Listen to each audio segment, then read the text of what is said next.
Hello, I'm Sheriff Jack Strain. Welcome to another edition of Behind the Badge. According to the Louisiana Department of Wildlife and Fisheries, there are more than 300,000 boats registered in Louisiana. Of that number, 19,000 are registered in St. Tammany Parish. With that many boats on our waterways, there are bound to be serious or even fatal accidents. While not all accidents can be avoided, I believe with the right training and knowledge of boating safety, many of these accidents can be prevented. On this episode of Behind the Badge, we're going to deviate from our usual format. I've asked the deputies in our Marine Division to talk about some rules and safety checks necessary to ensure you and your family have a safe and enjoyable experience on the water. We start by showing you how boating safety begins before you even leave the driveway. For anyone born after January 1st, 1984, you're required to have a boating safety card to operate a boat. To get this card, you need to go to the Louisiana Boating Safety course online. This course will guide you through it step by step. You can take the test as many times as you need to take it, as often as you need to take it till you pass. You can do it from your home on your computer, and after you're finished, for $24.50, they will send you a certificate. Hi, I'm Corporal Kusemacher from the Operations Division at St. Tammany Parish Sheriff's Office. Today we're going to talk about boater safety, and it starts in your driveway. All right, let's start with the hookup of the trailer to the vehicle. What you want to do is we're going to set up the chains so that they're crisscrossed, as you can see here. What it is a safety precaution in case if the tongue falls off the hitch, it should land in here and you'll have better control and maintain your vehicle as you stop. What we also have here is a safety pin. What it does is going to help prevent your tongue from popping off your hitch. Your lights you want to hook up in here, make sure it's fully seated, and then what you want to do is walk around and make sure they're operational. All right, what we also have here is a safety chain. This is a secondary device in case your strap breaks. You'll still be hooked to the trailer. All right, now we're going to see if our lights are working, and it's always best to have a second person to help you out with this. Hey Brett, go ahead and hit your brake lights. All right, left blinker.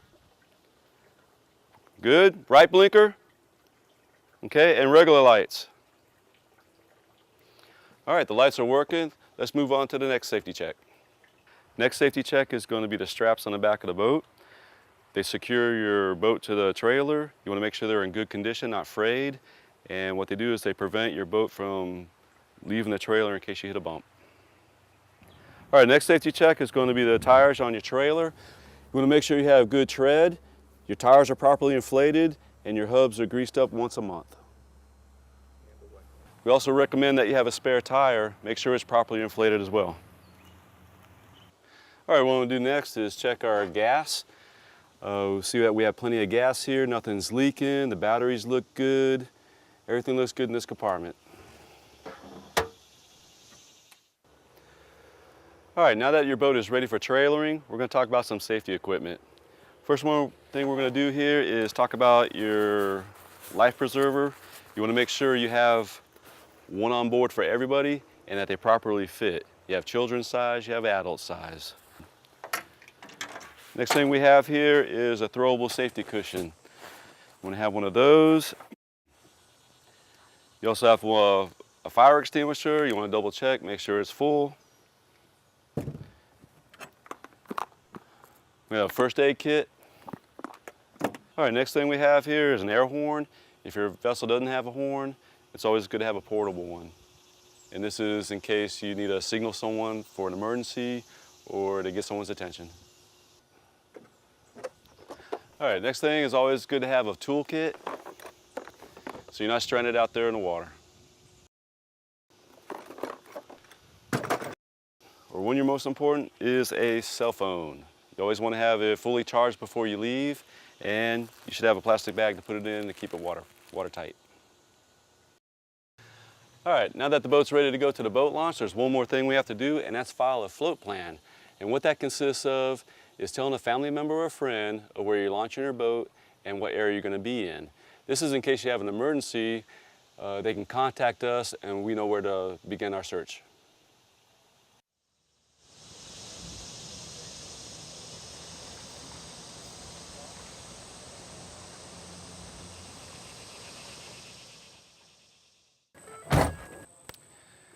All right, now that we have arrived at the boat launch, if you notice, we're not actually in the boat launch area at this time. We're a little bit further away.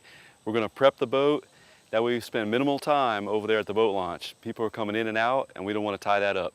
So first thing I do is I'll come over here and we're going to unhook the front. I'm going to walk all the way around. We're going to start off here. I'm going to unhook the chain, unhook this strap.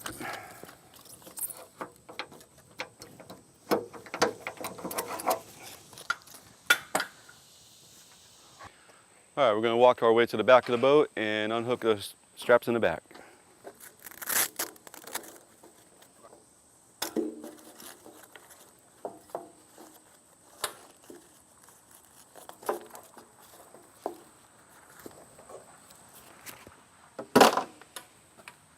All right, now what we're going to do is put the plugs in to make sure the boat doesn't sink and also prime our bulb.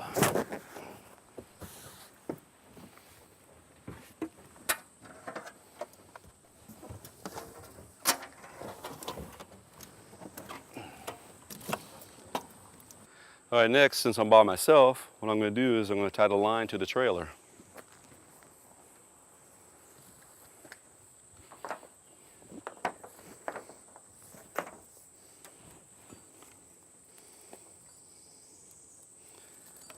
Doesn't have to be real tight, just secure.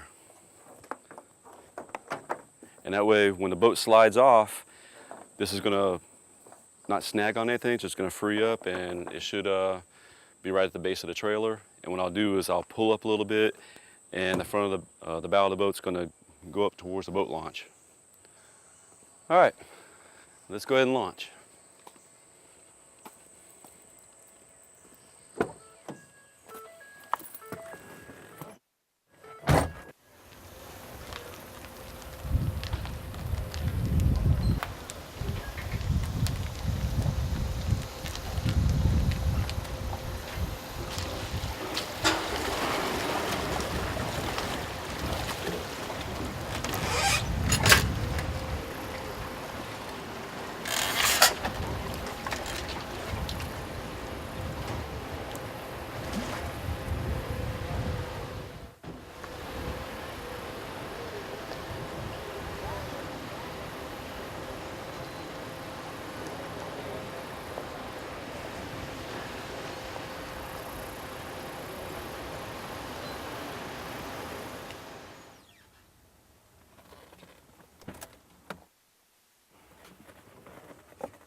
One thing I do want to mention is when you're at the boat launch is to make sure you hit the emergency brake. Make sure it's fully seated because vehicles do tend to back up into the water. Now I'm going to loosen this up and tie it up.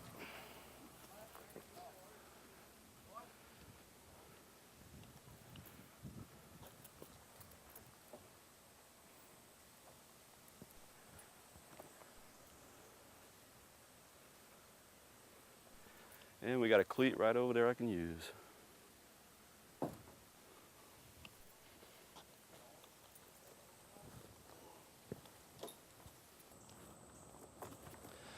All right, now what I'm going to do is get the vehicle out of the way. Enjoy your day of boating, be safe, and when you return, remember courtesy at the dock. You want to load up as quick as possible, safely, get out of the way, and secure your boat. That way people can come in and out.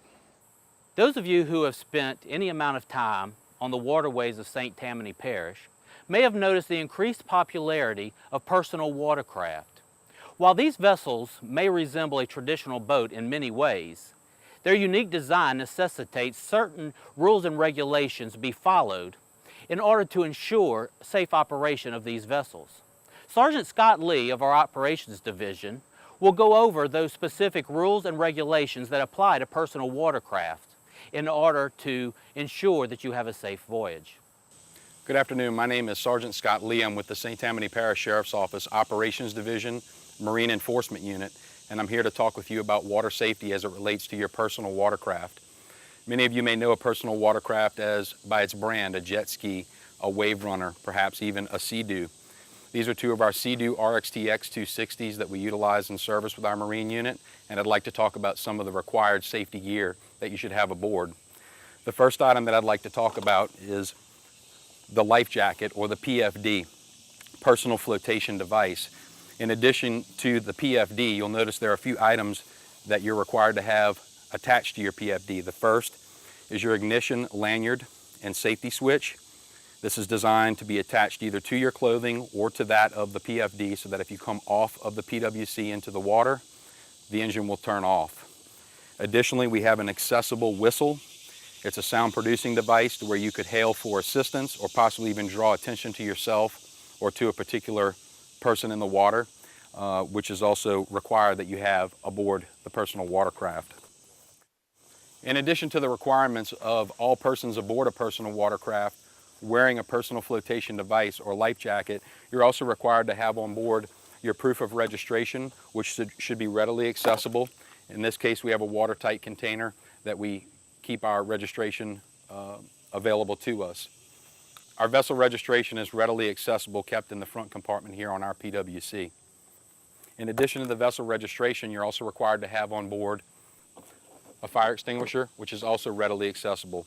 In this case, as in most personal watercraft, it's kept in a storage compartment in the front of the vessel for very quick access.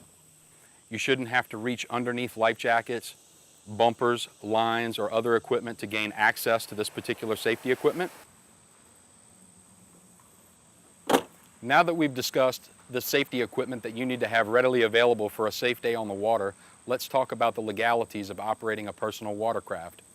People under 16 years of age are not permitted to operate a personal watercraft, and all persons born after January 1st, 1984 are required by law to complete a recognized boater safety class.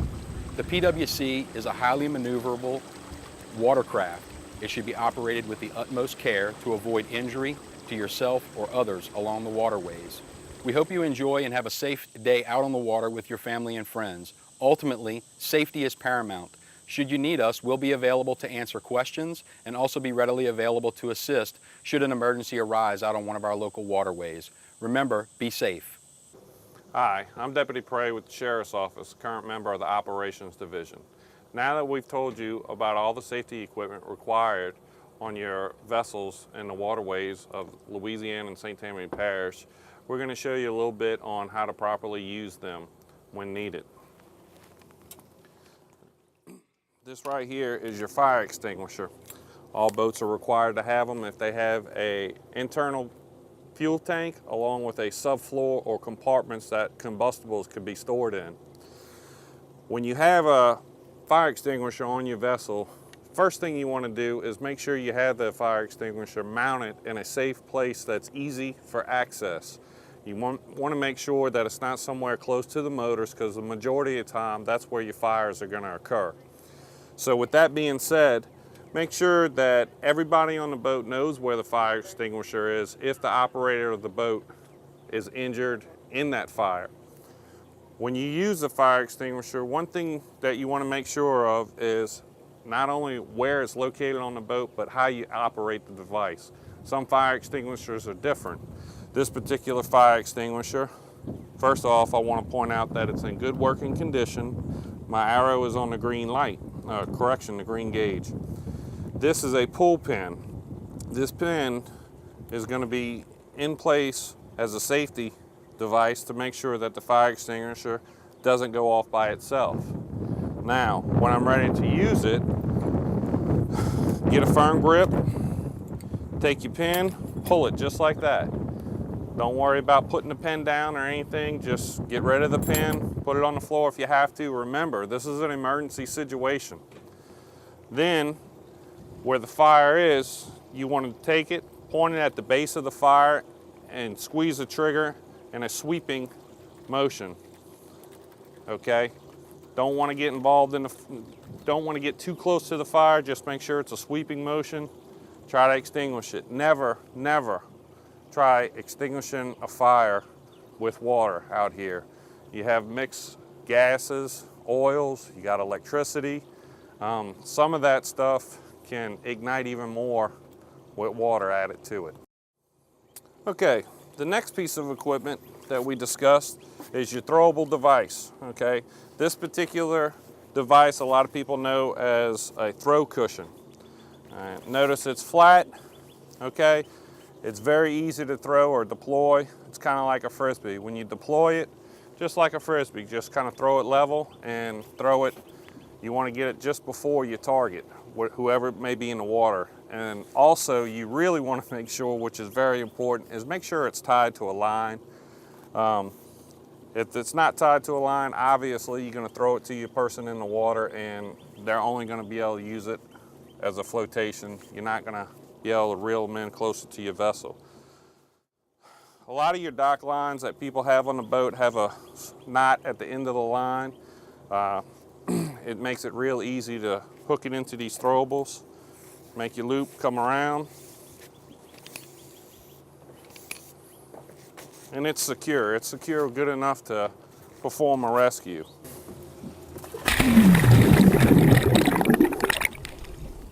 This is Deputy Brenner right here. He is also a member of the Operations Division along with a member of the dive team. He is with us today to help demonstrate the proper procedures to take if somebody is to fall off your vessel while underway. Go ahead and turn your engines off.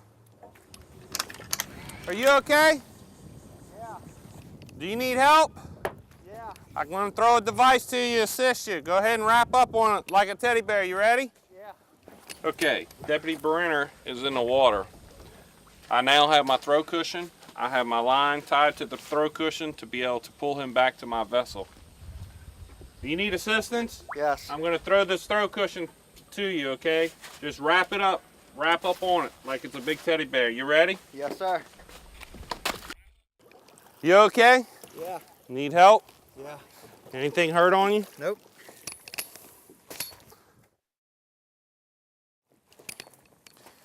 Being prepared with the proper safety equipment makes it that much easier to perform a rescue when needed. This right here is a huge safety issue. This is one of the many things that we run into that concerns us as deputies patrolling the waterway. This gentleman right here is doing what we call bow riding. He's on the bow of the vessel, his feet are hanging off the edge.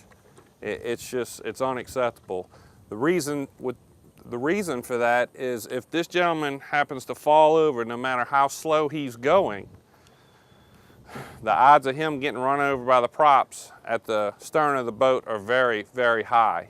A lot of your boat operators are not skilled and trained to be able to recognize right away the counter maneuvers that need to be taken to avoid this.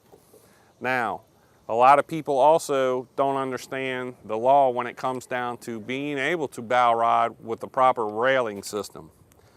If your vessel is equipped with a railing system that is adequate, and the law is kind of open on it, it says adequate railing system, which I say is about this high off the bow or about chest level to your person, it is acceptable.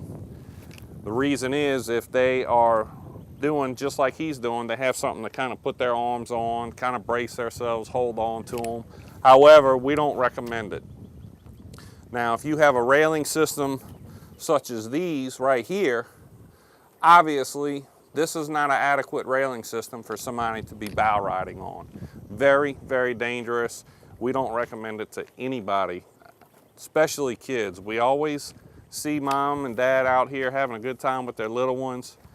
We want them to have a good time, but we want them to be safe while they're doing it.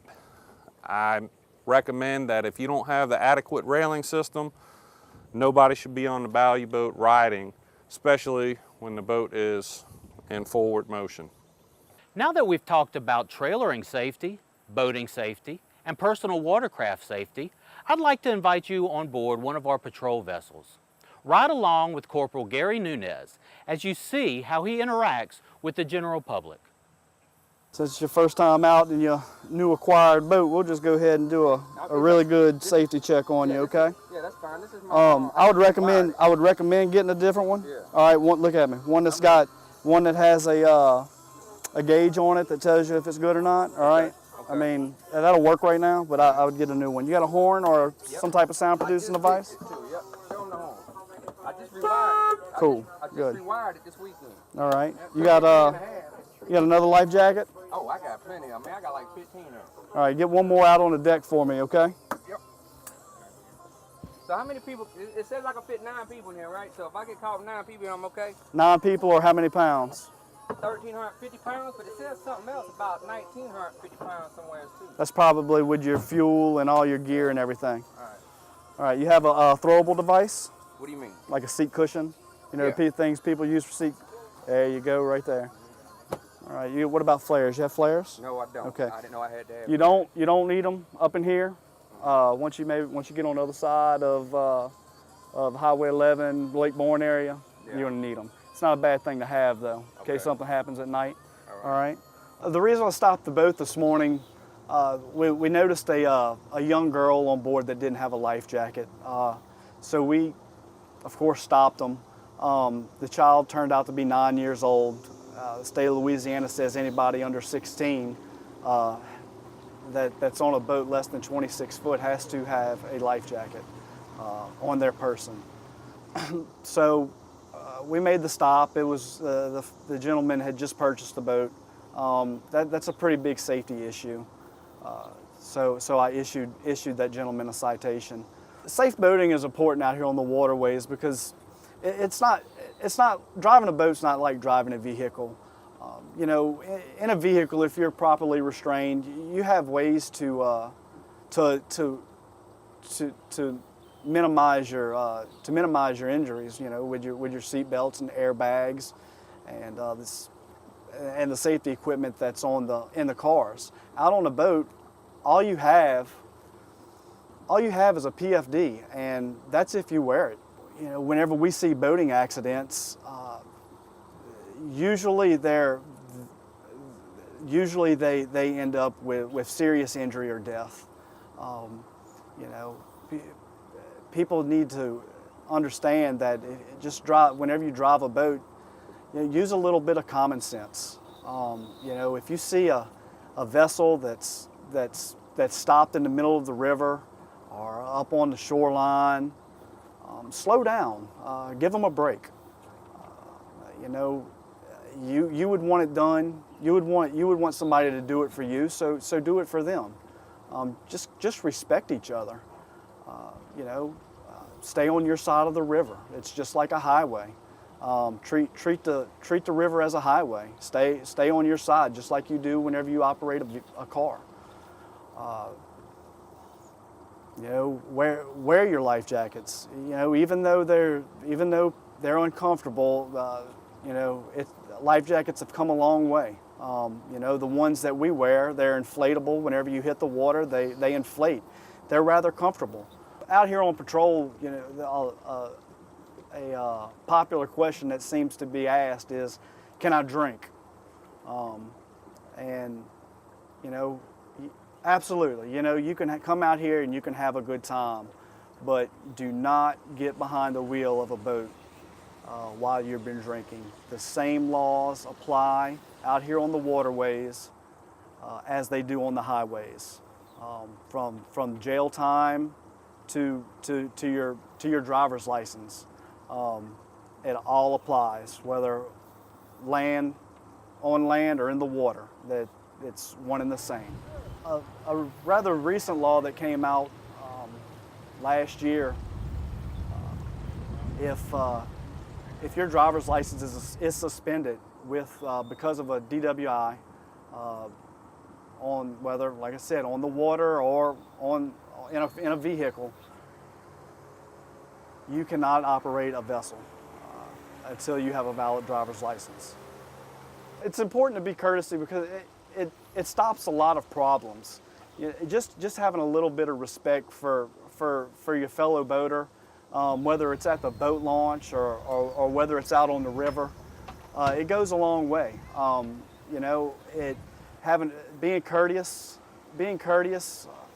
eliminates a lot of disturbances, problems, fights, and that's a real concern, and it happens all the time.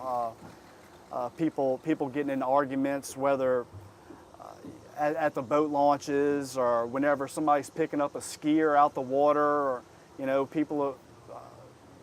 boaters create these huge wakes. you know, while they're trying to get skiers out the water, and you know, they got to worry about the boat coming down, hitting the skier's head. If people would demonstrate just a little bit of courtesy, it would solve a lot of issues. After all my experiences I've seen over the last 17 years on the water, my advice to everyone, once you finish your boating safety course, make sure you understood it. Follow all guidelines from it. Follow a float plan, bring a cell phone, pay attention to the weather, make sure everyone has a life vest, make sure everyone knows where all the safety equipment is. You can have fun, but remember the rules of the road. Pay attention to your surroundings, don't deviate from them, don't jump waves, don't get careless, follow them, and you can have a lot of fun out there on the water. We've made marine enforcement a priority, and it's working. With an increased Sheriff's Office presence on the water, we are projected to have a 75% decrease in the number of injuries and fatalities this decade compared to the last. Boating safety starts with you. Whether you're the operator of a boat or a passenger, please make sure the boat has all the necessary safety equipment and that all the rules of the waterways are being observed. We want you to have a great time, but we want everyone to get home safely. Well, that's our show. I hope you'll join us next time. Until then, as always, stay safe.